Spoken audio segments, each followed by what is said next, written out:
Great. Thank you both to Chris and Janice for their presentations.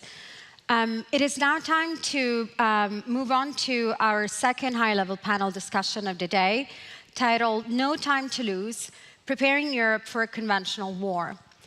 Our next set of distinguished panelists will discuss the urgent need for Europe to enhance its military readiness in today's evolving security landscape. And to guide us through this important discussion, please join me in welcoming to the stage Diana Skaya, news anchor with TVP World. Diana, please join me on stage.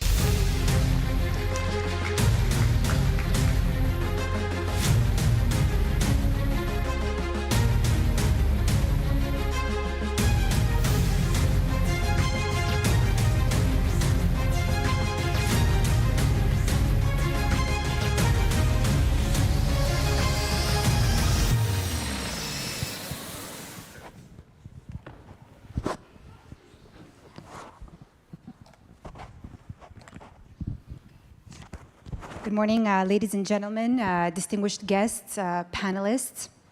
So my name is Diana Skaya. I'm a news anchor for TVP World, and it's an honor to welcome all of you today here to the second day of the Warsaw Security Forum, and particularly in today's very important discussion on how well is Europe prepared for a possible larger conflicts, which we hope won't take place, but nevertheless, Europe needs to be prepared. And I'd like to introduce our wonderful panelists and exceptional panelists. We have Ms. Simona Cojocaru, State Secretary, Ministry of National Defense of Romania. Good morning. We have Alexandre Escorcia, Director of the Euro-Atlantic Security for the Ministry of Armed Forces of France. Bonjour à toutes et à tous. Bonjour. Lieutenant General retired Ben Hodges, former commander of the U.S. Army Europe. And we have Mr. Michał Kobosko, member of the European Parliament, Poland.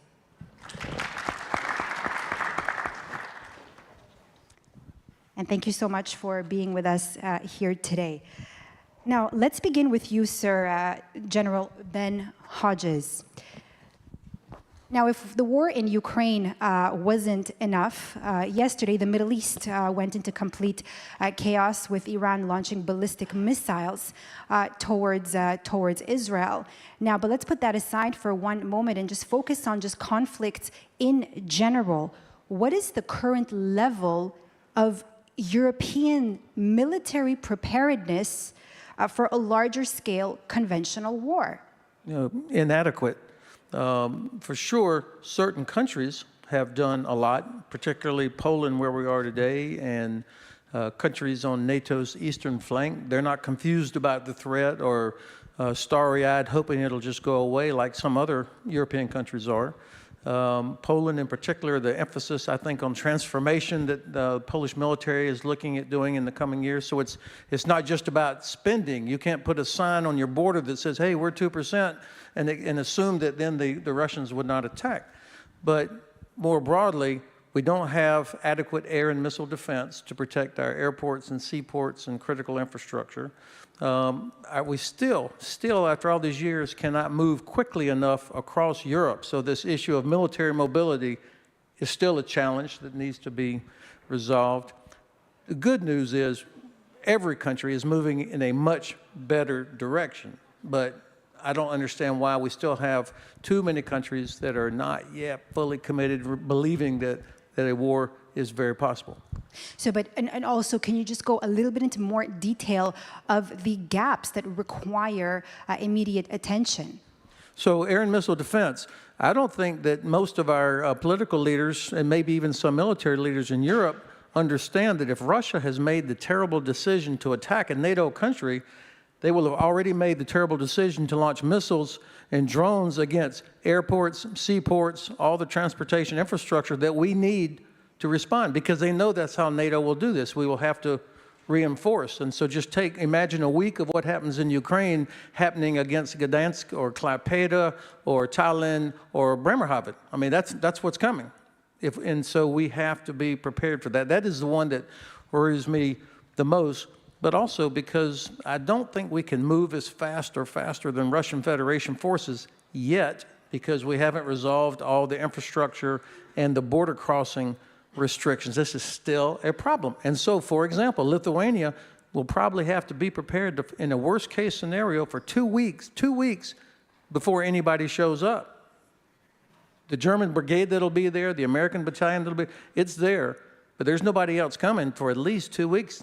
If we go from a cold start, it will take that long to muster the forces to get there. So this is not for convenience of exercises. This is about deterrence, of showing that we can move as fast or faster than Russian Federation forces. Thank you so much, sir. Monsieur Alexandre, my question is to you. Now, I see that you're shaking your head, of course, but now tell us, with defense budgets increasing across Europe, how can countries balance between modernizing their forces and addressing immediate security concerns? So indeed, the trend is upwards, as the general said, and that is good news. There are some impressive figures coming from this neck of the woods, but also in France, we have, as you know, this military programming law that the new prime minister has pledged he will maintain, which will have amounted to a doubling of our defense budget in 10 years, from 2017 roughly to 2030. And the question is, as the general said, what for? And there, I think, because the state of our armed forces, we were coming out of what US official called a budgetary winter a few years ago. We're coming out of that. That's the condition that our forces were in, dividends of peace and all of that. So how do we rebuild from the ground up these forces? I think we have to keep in mind the two components that are the two indispensable legs of our posture, which is effective defense, yes, but also effective and active deterrence. The beauty of deterrence, if and when it works, is that when it works, then you don't have to defend as much, because you don't have, or you have the likelihood has decreased of a direct attack. However, I hasten to say the scenario of a conventional scenario in Europe is no longer unlikely. So we do have to have these two very strong legs, and that's what we try to do: deterrence, including nuclear deterrence, but also air defense, but also the ability to strike deep into enemy territory. So DPS, what we do through our initiatives like ELSA, is our two legs of a posture that need to be both there. And how would you say that Europe and European countries can actually effectively, for instance, mobilize personnel, equipment in a rapid manner if deemed necessary? So there we go to the military mobility, a question that General Hodges very rightly raised. And I think there we need to really get our act together collectively. A key precondition for that, and Mark Rutte, who is at the helm of NATO since yesterday, I think has that very clear, is effective NATO-EU cooperation, because only with the EU, you're crossing EU countries, you have EU norms, etc., can you make sure that your military can actually get from point A to point B in a timely fashion. And I have to say that those who are blocking that cooperation carry a heavy responsibility before history and in our current posture. So we really need to get serious about that. Today, we are in a situation where NATO is not even allowed to communicate any classified number or figure or fact to the EU so that we can prepare together for the defense of Europe. This is reckless and irresponsible. Merci beaucoup. Mr. Michał Kobosko, you are a member of the EU Parliament. What does the EU Parliament and the Commission can do in order to effectively boost that security and defense capabilities in the region? Thanks for your question, and thanks for having me here. Please let me congratulate the organizers of this fantastic event, that WSF is definitely a place to be and to discuss such crucial topics, because we have a title of our panel discussion, but this is actually the title of the whole of this year's forum, because we are all discussing how to prevent the war to start in Europe, the massive war, the full-scale war where many countries would be directly involved. We are discussing how to deter the aggressor. That's the issue that's basically being discussed in Brussels, in Strasbourg every day. Because once upon a time you had this Eastern Europe, which was far and away from Paris, Berlin, Rome, and other capital cities. Now we are much closer, and you can feel it, you can smell it, that everybody is discussing that this risk of a war in Europe is very real right now. We didn't have it since the end of the Cold War. So this is serious, this is being discussed, some decisions have already been made. Obviously, when the war started, when Russia invaded Ukraine 2.5 years ago, it started with the sanctions, and that was a very right move. We already have 13 packages of sanctions, more to come, probably. But what's even more important is to close the loopholes, the existing loopholes, which unfortunately do still exist, and some of the Russian and Belarusian imports are flowing to Europe still. That's a real issue that needs to be addressed by the member states and the Commission as soon as possible. But beyond that, obviously our dependence on Russian fuel, fossil fuels, Russian gas, it's much lower. It's practically very low right now comparing to the figures before the start of the war in 2022. What's happening right now, as you know, we are in a phase of constructing of a new European Commission, and this is the issue today. We have a list of the designate commissioners, but this is the first part. Then we're gonna have the hearings of the designate, the candidates at the European Parliament, and that's another story. Some of my colleagues are already preparing to grill some of the candidates.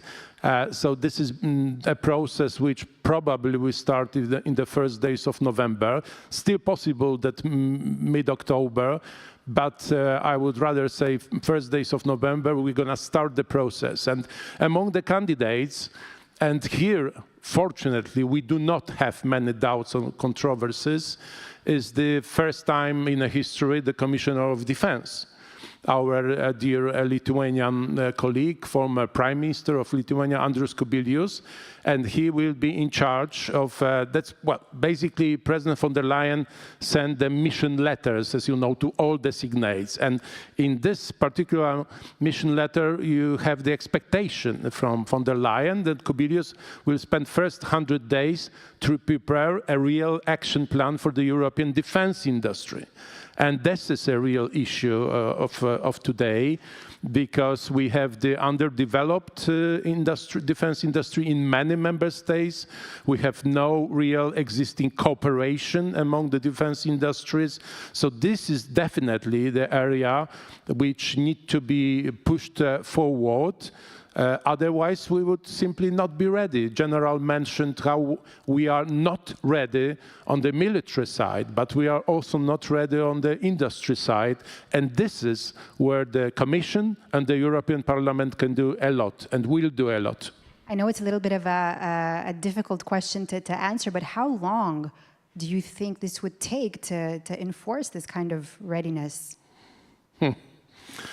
That's a complicated question, but you know, after the start of the war, not many, I would say, would expect that the Commission, that the Member States, the European Council would be ready to act that quickly. I mean, introducing the sanctions and agreeing what has to be done to try to deter Russia.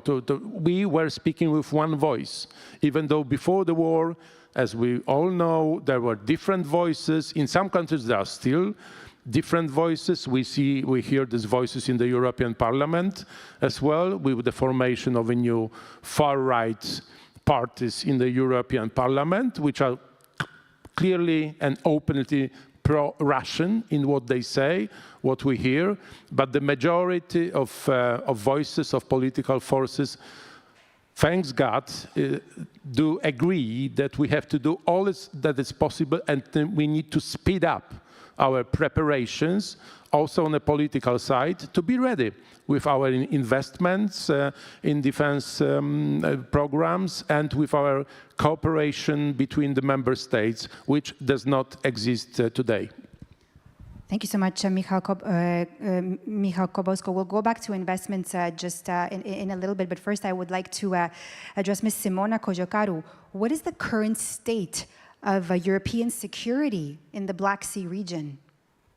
Thank you very much. First, thank you for having me here. It's so good to be back in Warsaw Security Forum. Congratulations to organizers.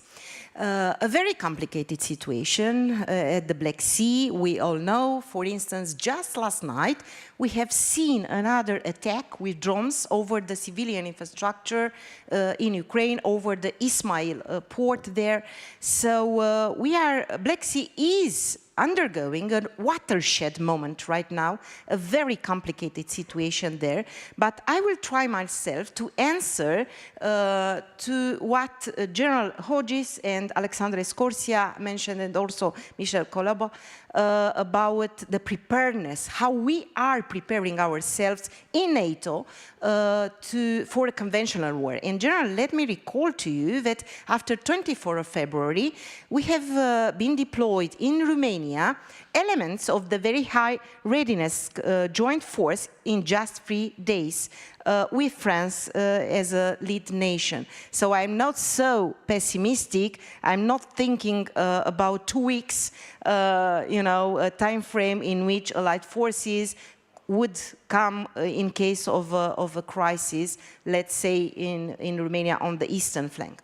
Moreover, in relation to preparing for a conventional war, I will say it myself. Yes, military mobility, regional plans, integration, training, highly ready forces, defense spending, critical infrastructure. So the short answer will be ready to fight tonight. So this is the short answer, encompassing actually all the efforts that allies are putting today in making the plans, because we have the plans.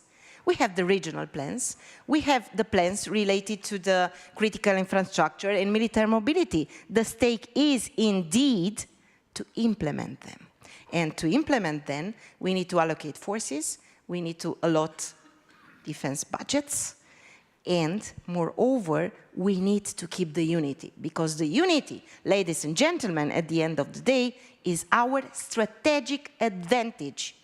So it's so important. But coming back to the Black Sea, Russia is the sole responsible for the multitude of incidents in the Black Sea. And you know what I'm talking about here. GPS jamming, actions against cargo ships, drifting mines, attacks with drones, other hybrid actions. So we are very much confronted with this kind of threats in the Black Sea. And by the way, just these days, we had the second activation of the task group dedicated to counter mines in the Black Sea, Romania, Bulgaria, Turkey, set up together as a premiere in that area on the Black Sea, such a MCM task force dedicated to counter mining. So a very important endeavor. We have now in place in Romania more than 5,000 foreign troops. And I'm referring here, of course, to the troops under the battle group led by France. And of course, US paramount contribution in Romania, and of course, allies like Poland, like Portugal. I don't want to forget a country. I will limit myself to this. So I think it's important to build that deterrence that you talked about, Alexander. It's so important to have deterrence at the Black Sea on the eastern flank. Just 2 weeks ago in Bucharest, we organized together with Poland a B9 ministerial meeting at defense level. And the countries on the eastern flank expressed their concerns in relation with the incidents, with the violations of our airspaces in Poland, in Romania, in Latvia, and I think it's very important at this stage to offer a collective response. This is decisive. So, to sum up what is happening in the Black Sea, which is today, ladies and gentlemen, the second theater of operations. So we have the war of aggression in Ukraine, and we have many, many threats and risks in the Black Sea, elevating the strategic importance of this sea to a center of gravity indeed. Thank you. Thank you so much, Simona Cojocaru. Sir, you mentioned about investments. Briefly also, what investments are essential to enhance the resilience of all these points that all of you have mentioned? Well, first I want to congratulate my friend Simona for talking about a mindset of fight tonight. That is the key, and that was Dedication. that was the norm in the Cold War, where vehicles prepared, you were ready to roll out for an alert in less than 24 hours. That was the mindset. That's what we don't have right now. And so the example I gave of 2 weeks, that was based on a worst case, no heads up, cold start. And so nations should be prepared, especially frontline nations. It will be perhaps 2 weeks before help comes from the outside in a worst case scenario. But you can reduce that by speed of recognition, identifying what's happening, and then our political leaders acknowledging, yes, this gigantic buildup, oh my God, something may happen. We need to start moving, instead of what traditionally has happened in the past is we don't want to start moving because it might be seen as provocative. And so the courage to not only acknowledge what you see as a threat and then start pulling ammunition out of bunkers, start deploying troops to be prepared, and then you can be ready to go in 2 or 3 days where the risk is. That's what deterrence is about.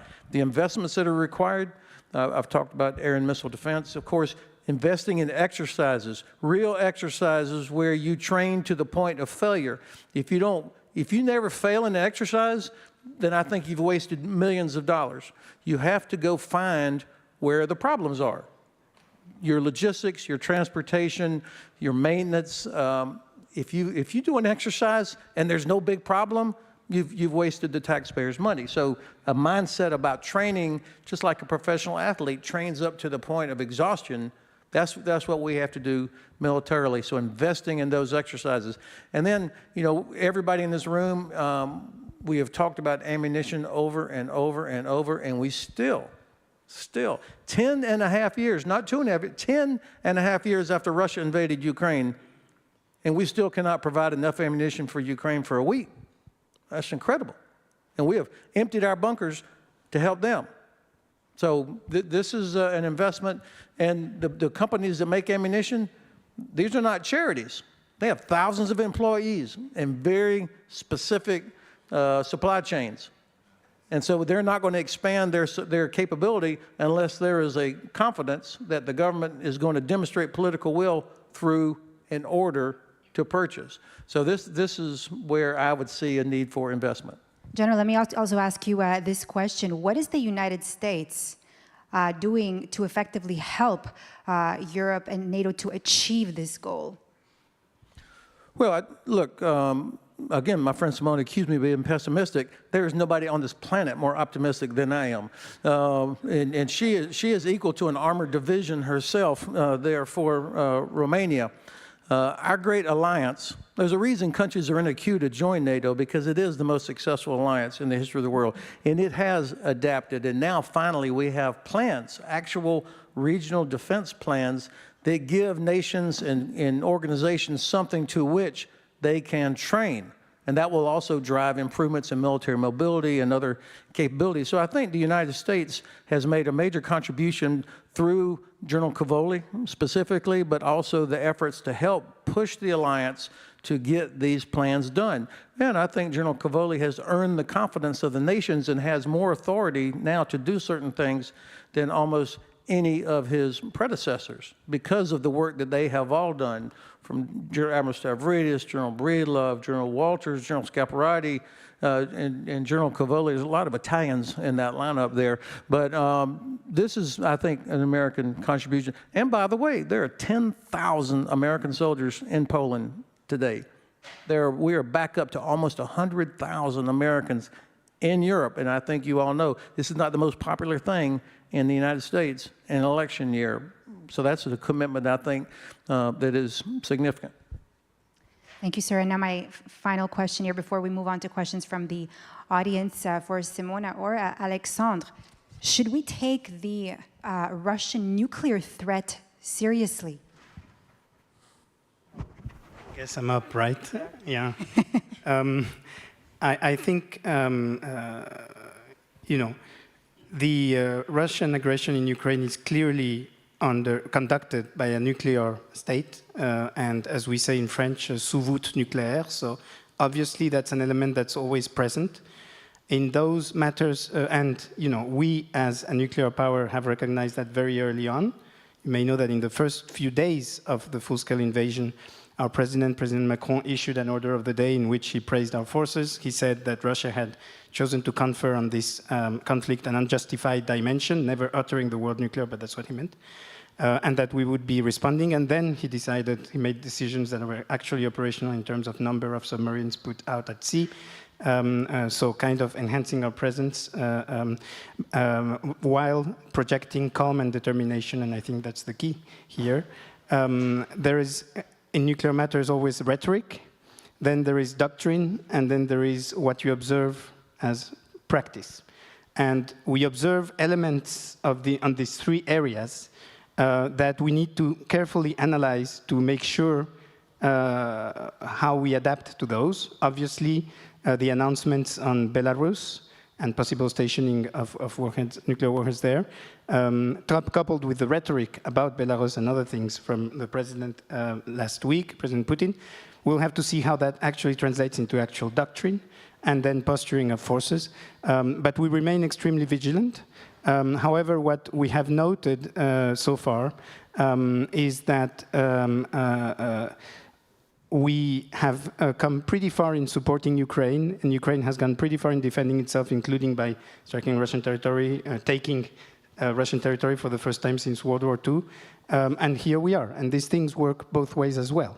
And deterrence in the nuclear sense of the word has actually worked because Russia has been deterred from going further or indeed from invading NATO territory so far, including by the strength of our own nuclear deterrence. So we need to remain clear-eyed, calm, assess developments. Nationally we do it, and also as allies, because as you know, even though we don't contribute to nuclear planning in NATO, we do contribute very strongly to nuclear policy. We have our visits to our nuclear installations by the North Atlantic Council, including also to our aircraft carrier not long ago, which has a nuclear dimension because it can carry elements of our airborne nuclear power. And all of that needs to be done in a coherent way among allies and among nuclear powers so that we project this determination and resolve and calm and clear-eyed approach at all times. Merci beaucoup, Monsieur Alexandre. I could add Yes. just one remark that Russia is testing us in different ways. And I think when we are talking about nuclear rhetoric also, I will say the same. We need to keep the unity and solidarity. And the nuclear dimension, nuclear policy in NATO, is the very important part of that mix of capabilities at disposal of the alliance. Thank you. Thank you so much to our four wonderful panelists. And now we will give you the stage to ask a question. I already see a hand right there, second row, sir. Just identify yourself, please, and you can address your question. Thank you so much. Oleg Dunda, Ukrainian member of parliament. I have a question for all. We are talking about deterrence, but the fact is that there are currently no resources for deterrence in Europe after the total disarmament of Europe last 3 decades. So how can this be changed?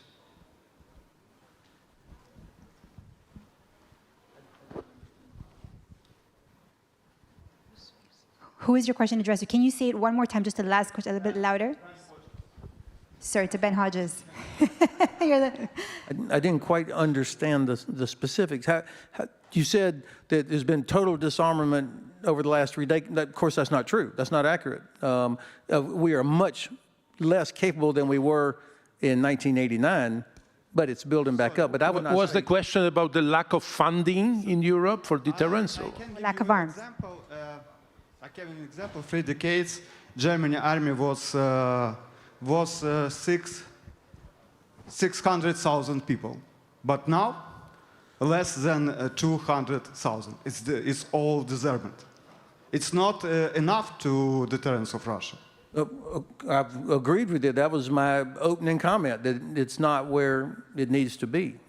but you started off by saying total disarmament. That's not entirely accurate. The point is, this is about political will, and in Germany, where I live, in Frankfurt, we've talked about Zeitenwende and doing these things.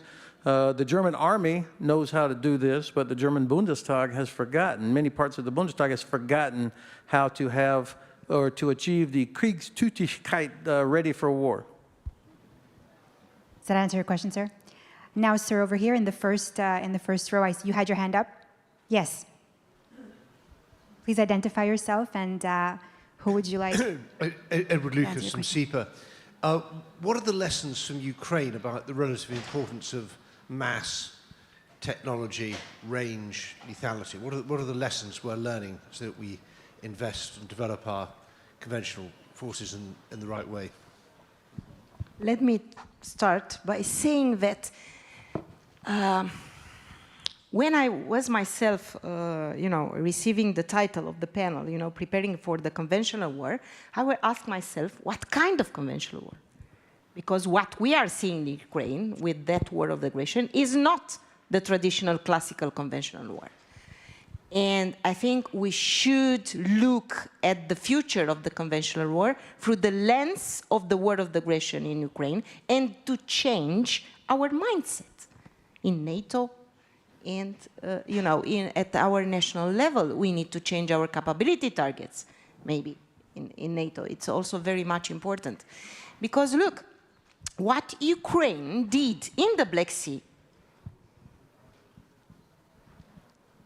confronting the Russian naval forces with less means, with less resources, and with the biggest effect was, I think, to my mind, very, very much important. So we should take into consideration that today the conventional war does not mean huge human resources or huge capabilities. It means trained forces and highly capable and technology.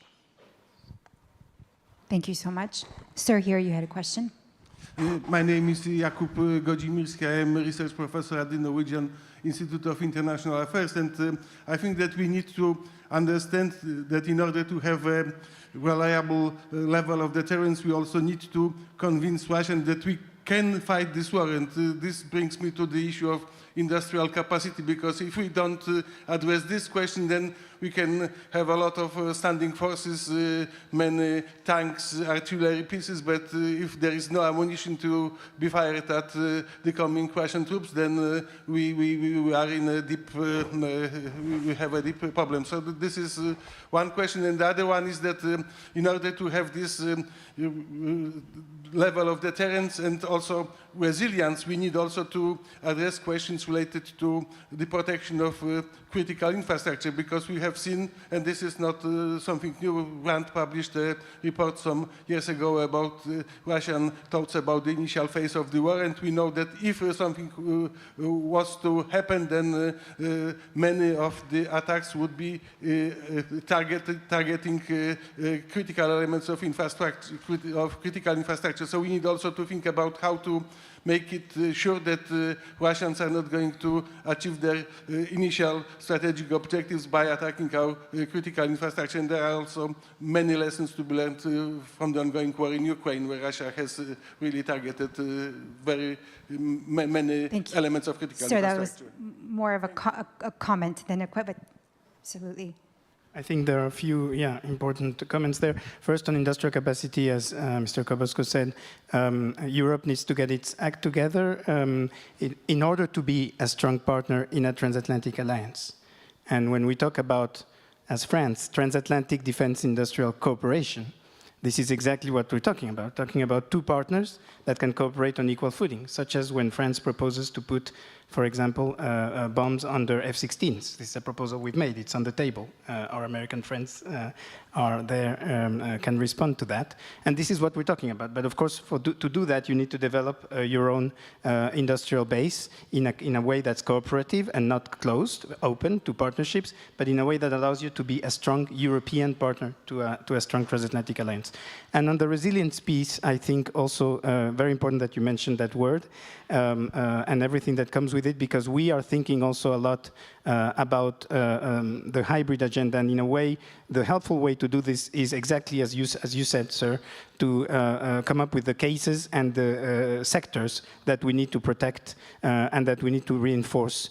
And oftentimes those go into call for cooperation with agencies that don't necessarily have the defense mindset. Some allies are further along than others in total defense concepts or things of that nature. European Union is key in this regard because of the regulatory power it holds, also the incentives that it can give. So this is one area in which effective NATO-EU cooperation can really bring us forward. Yeah, final comment, because we're almost out of time. Okay, Edward Lucas's question, what have we learned? First of all, this is not a big giant video game. You still have to have talented, committed, fit, disciplined young women and men in our armed forces. Whatever the weapons or systems they're using, you still have to have women and men who are prepared to do their tasks. So we can't lose sight of the importance of the human dimension of this war. The second thing is, look, we have got to get real. The Russians are going to kill thousands of innocent Europeans like they're already doing in Ukraine. They will do the same thing in Poland. They will do the same thing in Germany. And I think too many people there's no way they're going to do that. I mean, we're still horrified when we see that they actually execute captured Russian soldiers, or when you find dead civilians lined in the market square. That's coming here if we don't stop them now. So being realistic about who and what the Russians are is a critical thing, much more important than how many billions of euro we spend on defense. Just very briefly. Well, my question to the organizers, please make these panels a bit longer, because, we are just going on the surface. That's my feeling. But coming back to the point on the industrial capacity, look, to be blunt, it's at the end of the day, it's all about money. It's, again, all about money. We are just digesting the Draghi report in Europe. Some people, tend to exaggerate, saying there's a Draghi Bible for Europe about how to make Europe more competitive. 800 billion euro of a new funding annually, both the public money and the private money. This seems like a dream. Everybody's discussing whether this is doable or it's not realistic, but we basically need the additional money also on the defense side, on the defense industry. Without additional funding, both on the EU level and the member states level, we would get nowhere. We will be discussing the lack of the ammunition in Europe for longer years, while Russia is producing this on a daily basis. So that's still, and again, about money, while Europe needs money for a lot of different causes, a lot of different issues, like, the climate change, the natural disasters, like we had the devastating floods in Poland recently and the region.